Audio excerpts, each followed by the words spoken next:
We're learning more about the dangerous hacker group responsible for the cyber attack that targeted computer systems around the world last week. CNET's Alfred Eng has written an article about the so-called shadow brokers. That's the group responsible for releasing the tools that were used to spread the WannaCry ransomware. The group now says there may be more attacks to come, and Alfred is here with us. Really interesting article. I had never heard of the shadow brokers until I saw this breaking, and then I saw your piece in CNET. What more do you know about them?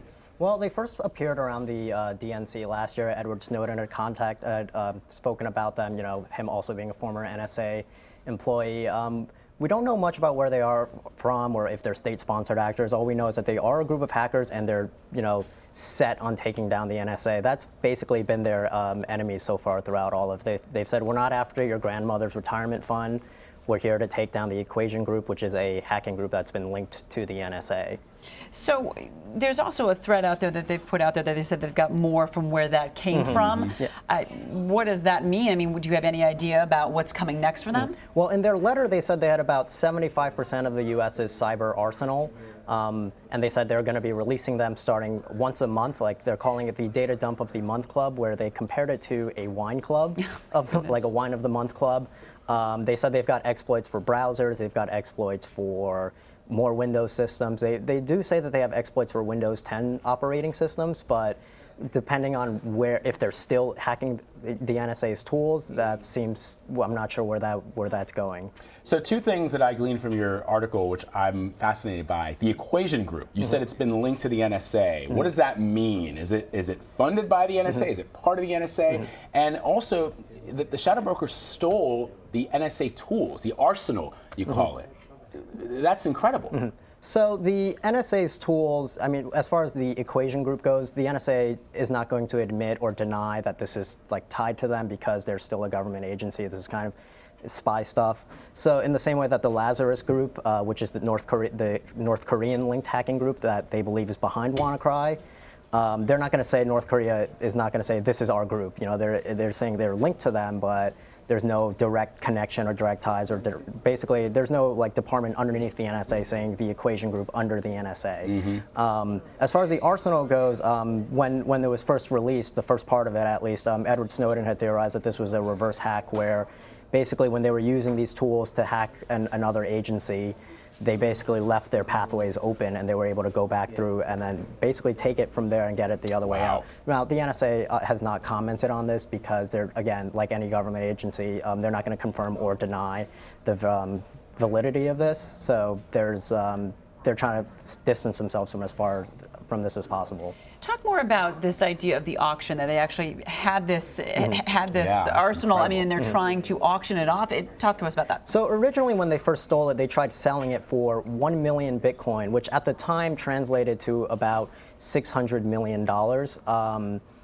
So you and I couldn't be able to buy that, or any average hacker. Well, you don't know me, Alfred. I might be able. No, of course not. But in their letter that they released yesterday, they were saying, how come nobody wanted to buy it and keep it safe? We released it to the public, so now WannaCry happened. But they were saying, how come the NSA didn't want to buy it back? How come Microsoft, Apple, Google, how come none of these big companies that had the money for it, how come they didn't want to buy it back? Well, why would they buy it from a criminal organization? Right. So when no one wanted to buy it from the auction, they kind of just released it out to the public.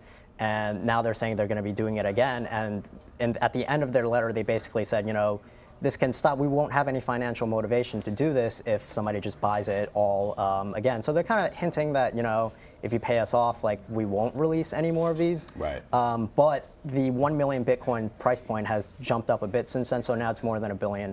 So. Wow. Wow. Well, here's the thing, though. I mean, they say that they're not after grandma's retirement money, but clearly there were people who got hurt in this latest attack. What can individuals do? I note that in your piece you say that they were able to exploit a backdoor through people using an older model of Windows computers or Windows operating system. So what can ordinary people do to protect themselves from something like this? Well, if you haven't been hit with the ransomware yet, you're in luck. You should first update your systems to the latest version of Windows. The reason why is because it takes advantage of systems that haven't gotten the latest patch for this exploit. Microsoft actually released a patch for this in March and it hit in May. So there were 2 months in between when it was released and when Microsoft had actually fixed the exploit. But a lot of people don't update their systems because they think it's annoying, they don't know what's in it.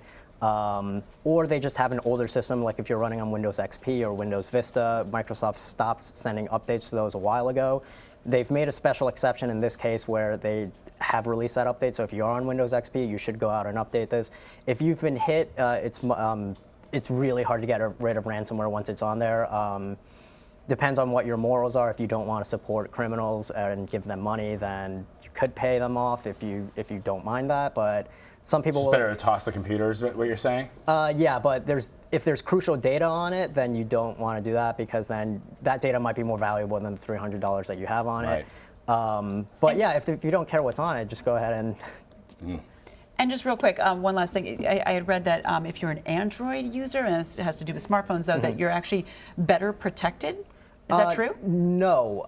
It's more so that a hack like this couldn't happen to Android users for now because it takes care of some exploits that are essentially only on Windows, but at the same time, Android doesn't have the same kind of exploits that Windows does, where there's no like backdoor kind of like messaging in between. Like they're not connected to each other at all times. Like if my phone doesn't always have access to your phone, whereas computers will always have access to each other if they're on the same network, kind of thing. So I could share a file with you, kind of like we're both on the same Dropbox. Android and most mobile phones aren't like that yet, so it's a little bit different for them. All right. CNET's Alfred Ng, thank you so much. Thank you.